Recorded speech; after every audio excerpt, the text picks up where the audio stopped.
katandika butandisi lindako omulokola akkirizibwa okuwuliza ennyimba ez'ensi n'okulaba firimu. Mbabuuzaako mwenna mikwano gyange amanya gange nzeruko mwa Jonathan bwe guba gwe mulundi gw'ogusoose nkwaniriza nnyo ku Jack Online Ministry. bw'oba tonnaba kusubscribinga wasuwadda sooka okone kagamba ako naawe kirungi nnyo kona ne kadaako ojja bba ofuna vidiyo zaffe zonna ezikwatagana ku bufumbo omukwano. tuba tuddamu n'ebibuuzo ebikwatagana ku bulamu obw'ekikristaayo. Osobola ogenda ne ku Facebook noonya Jack Online Ministry, yingira Facebook group, likinga page yaffe, Instagram wamu ne Twitter.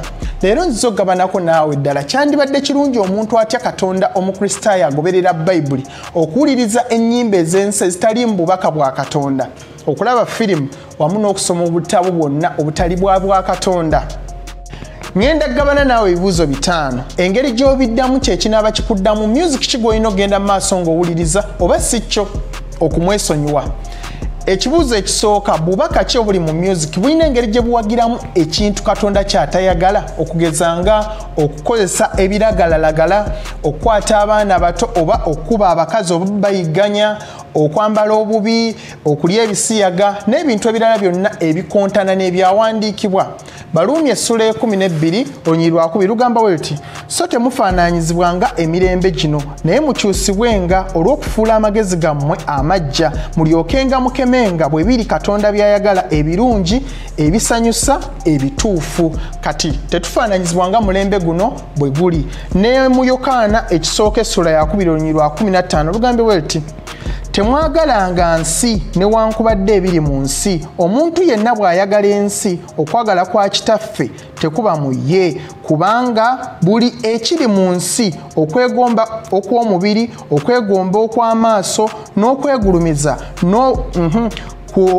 kw'obulamu butaliimu tebiva eri kitaffe naye biva eri ensi, era ensi eggwaawo n'okwegomba kwayo, naye akola Katonda by'ayagala abeerera emirembe egitaggwaawo. Kati weetegereze nnyo obubaka obuli mu luyimba oba obuli mu katabo oba obuli mu firimu bulina engeri gye buwagiramu ebintu Katonda by'atayagala. Tuleme kwefaananyiriza ng'ensi bweri.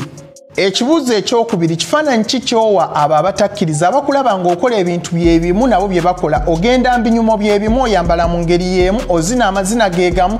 Bafiripi essula 2:15 lugambye bwe luti, mulemenga okubaako ekyokunenyezebwa newankubadde ettima baana ba Katonda abatalina mabala wakati w'emirembe egyakyama emikakanyavu gye mulabikiranga ettabaaza ez'omu nsi. Tuli ttabaaza, tuli munnyo eri ensi. Olina engeri gy'okiikiriramu Kristo ng'owuliriza music oyo, neera bwe babeera nga bakulaba balina engeri gye bagulumizaamu Katonda ne bagamba nti oli mwawufu ku bo oba obafaanana, era tewaliiwo njawulo wakati wo nabo. Nakyo kyebuuze abo abakulaba abatakkiriza. Ekibuuzo ekyokusatu, music oyo gw'owuliriza ayina engeri gy'akuziyizaamu okulamu oyo. Jjukira munda muffe mulimu amaanyi ga mirundi ebiri galwanagana. Kati ekyo ky'osinga okuliisa kye kifuga munda mu ggwe. Omwoyo bw'oguliisa ogeza ebyawandiikibwa, enjiri oba ne gospel music gwe gujja okufuga. Kati ate bw'oliisa omubiri nagwo gwe gujja ofuga okusinga omwoyo. Kati bw'abanga music gw'owuliriza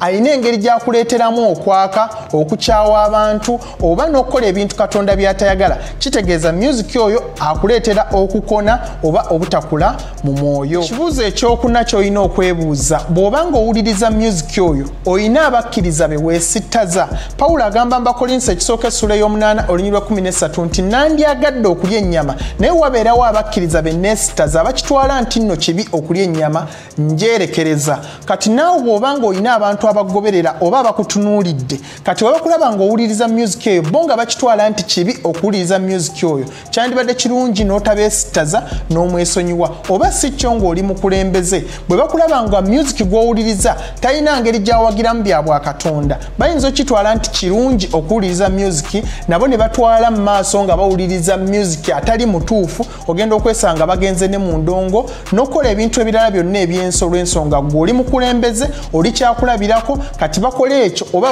stop ekyo kyoli mukola ate bo ne bakikola ne balema okwefuga nga gwoba bwewefuga noba ng'olinako z'owuliriza ne z'otawuliriza kati wabeerawo abantu abayinza okuvuunula obubi kyandibadde neera kirungi n'otawuliriza music ng'olina be weesittaza oba abayinza okutwala obubi.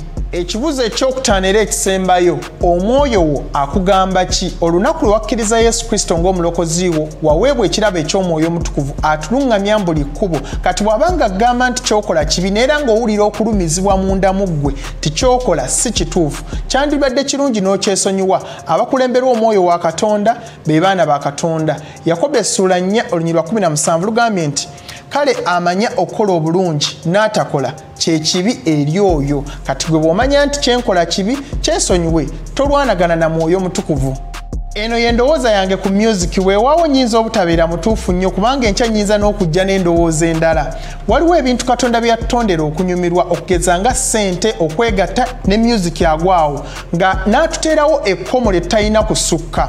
Kati bw'osukka ekkomo eryo obeera oyonoonye. Waliwo music asinza Katonda ne wabeerawo avumirira eby'obwakatonda ne wabeerawo n'ali wakati awo. Kati ali wakati awo mwe muli awulirira abaana akubiriza emirembe mu maka akubiriza emirembe mu nsi n'ebintu ebigwa mu ttuluba eryo. Nze ndowooza omukristaayo tekyandibadde kibi kuwuliriza music afaanana bw'atyo naye bw'abeera nga ebibuuzo biri bye tuva okwogerako ebitaano ng'abivumirira tekyandibadde kirungi kuwuliriza music eyo kubanga tatambulira wamu n'ekigambo kya Katonda. Mwebale nnyo okubeera nti mulaba video zange amanya gange nze Lukomwa Jonathan. Bwe guba gwe mulundi gw'okusoosa teweerabira kusubscribinga osobola okugenda ne ku Facebook noonya Jack Online Ministry yingira Facebook group likinga page yaffe Instagram ne Twitter. Mukama ampeera omukisa tunaddamu mu video eddako.